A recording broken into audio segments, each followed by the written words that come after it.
समय चिंगारी हुआ करती थी, चिंगारी बराबर करते थे, वो इससे नहीं निकलती थी। उसका लगातार जब कुछ नहीं बचा तो उसको आज तोड़ तोड़ के बेचना शुरू कर दिया। इसकी जानकारी हमने दे दी है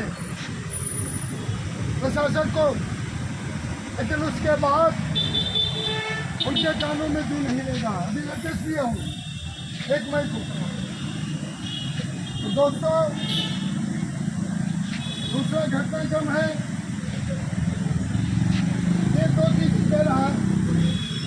एक चीज तो यह है कि जो आपके साथ में सरकार की मध्यस्थता में एक त्रिपक्षीय समझौता हुआ था, उस समझौता के अनुसार 1 वर्ष में कोटा स्थित पूरे कारखानों को चालू करना था और उसमें 300 श्रमिक कर्मचारियों को बचा लेना था,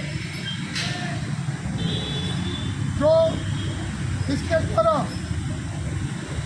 समय पे और पूछक पे रेल चालू किया। इसके बाद भी इसने पूरा नहीं किया, क्योंकि इसकी नियत जब लिया था उस समय ही तकनीक थी। उस समय ही हमारे साथियों से लगातार क्योंकि जो बातचीत हुई है, वो बातचीत के आधार पे इनको मशीनें ले जाना। तो उस समय टाटा इकोनॉमिक कंसल्टेंसी ने इन मशीनों की कीमत लगभग 600 से 700 करोड़ रुपए आती थी, जो आज की कीमत 1000 करोड़ रुपए से ऊपर हो जाती है। और इनका सौदा